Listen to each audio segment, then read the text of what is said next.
कोलकाता के निर्भया कांड को लेकर सीबीआई एक्शन में है और इसी को लेकर लगातार नए खुलासे हो रहे हैं। इन्वेस्टिगेशन ऑन है और सीबीआई के रडार मेडिकल कॉलेज के प्रिंसिपल से लेकर वो सभी नकाबपोश हैं जो इस बर्बर दरिंदगी में शामिल हो सकते हैं। सीबीआई ने पीड़ित परिवार से बयान दर्ज करने के बाद कॉलेज के 5 डॉक्टर्स को भी तलब किया।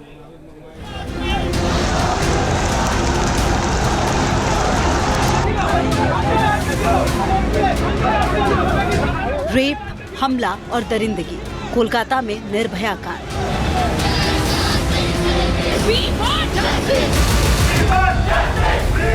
ट्रेनी डॉक्टर का कत्ल, किसकी साजिश, कौन कौन शामिल। कोलकाता में बवाल, पुलिस और सीबीआई से सवाल।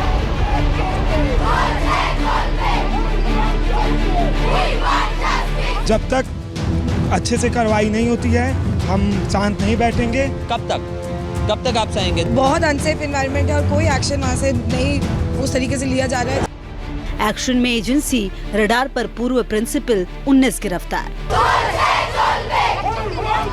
यह आक्रोश है कोलकाता आरजीकर मेडिकल कॉलेज में हुए उस जघन्य अपराध और बर्बरता के खिलाफ जिसने देश भर को झकझोर कर रख दिया। धाकड़ दीदी के बंगाल में ये सब होता रहा और दीदी की पुलिस मामले को भटकाती रही। ट्रेनी डॉक्टर के साथ हुई हैवानियत से देश करा उठा, लेकिन ममता की पुलिस मामले पर लिपापोती करती रही। ममता दीदी के शहर कोलकाता में यही है वो आरजीकर मेडिकल कॉलेज जहाँ के सेमिनार हॉल में रेप मर्डर जैसी जघन्य वारदात हुई। पीड़िता को किस तरह से यातनाएं देकर मार डाला गया, इसकी गवाही पोस्टमार्टम की फाइनल रिपोर्ट ने दे दी है। डॉक्टर्स का दावा है कि पोस्टमार्टम रिपोर्ट में 1 से ज्यादा बार यौन उत्पीड़न की संभावना जताई गई, यानी जघन्य वारदात में 1 से ज्यादा लोग शामिल हो सकते हैं। इतनी ज्यादा क्रूरता होना 1 से ज्यादा लोगों के मौजूद होने के संकेत हैं। अब नॉर्मल सेक्सुअलिटी और टॉर्चर से प्राइवेट पार्ट्स पर गहरे घाव मिले, यानी वारदात में 1 से ज्यादा लोगों के होने से इनकार नहीं किया जा सकता। ट्रेनी डॉक्टर की हत्या के दौरान लगी चोटें मौत से पहले की हैं, यानी हत्या से पहले उसके साथ रेप या गैंग रेप किया गया।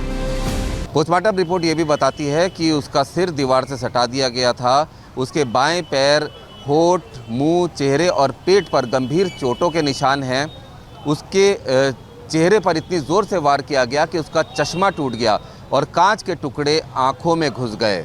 उसके शरीर से, उसके प्राइवेट पार्ट से 151 मिलीग्राम सीमन भी मिला है, जो किसी एक आदमी का नहीं हो सकता। पोस्टमार्टम रिपोर्ट से ये काफ़ी हद तक साफ हो जाता है कि जिस तरह की बर्बरता और शक्ति का इस्तेमाल पीड़िता के खिलाफ किया गया, वो किसी एक आदमी का काम नहीं हो सकता। शरीर पर जो चोटों के निशान मिले हैं वो भी किसी एक आदमी के द्वारा दिए गए हों, ऐसा संभव प्रतीत नहीं होता। उस हम जब उसका घर में गए थे, उसका माता पिता के साथ मीट करने के लिए, उन्होंने हमको पोस्टमार्टम रिपोर्ट जो दिखाया, फाइनल रिपोर्ट उसी दिन ही मिला।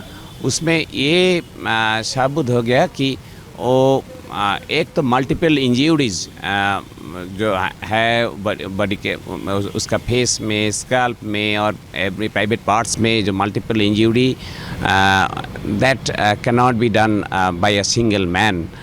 एक आदमी का तो काम होना बहुत मुश्किल होता है। कोलकाता पुलिस के लचीले रवैये से उसकी भूमिका पर सवाल उठने लगे हैं, जिसके बाद केस सीबीआई को ट्रांसफर किया गया। अब सीबीआई एक्शन में है और उसने आरोपी संजय को अपनी गिरफ्त में लेकर पूछताछ शुरू कर दी है। सीबीआई ने आरजीकर मेडिकल कॉलेज के 5 डॉक्टरों को तलब किया, मेडिकल कॉलेज के छात्रों से पूछताछ की, 3 फॉरेंसिक डॉक्टरों से भी जानकारी ली, पीड़ित परिवार से भी मुलाकात कर उनके बयान दर्ज किए। सीबीआई अब कांड की परत दर परत उधेड़ने में जुटी है, जिससे सूबे में हड़कंप मचा हुआ है।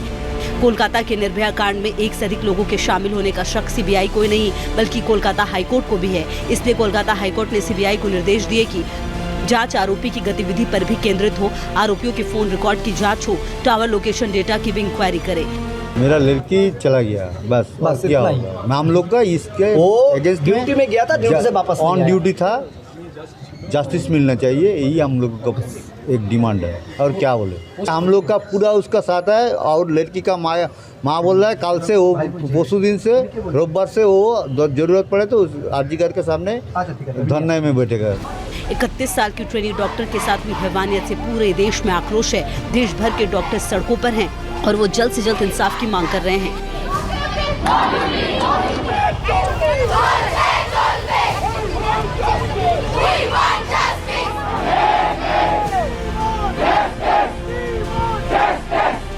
ट्रेनी डॉक्टर्स के साथ हुई बर्बरता में अब तक पीड़ित को न्याय दिलाने की जगह आरोपियों को बचाने की कोशिश हो रही है। अस्पताल और स्थानीय प्रशासन पर गंभीर सवाल उठ रहे हैं। अब सीबीआई के हाथ केस है, लेकिन इंसाफ होना अभी बाकी है। कोलकाता से रुमानुल्लाह के साथ टीम न्यूज़ नेशन।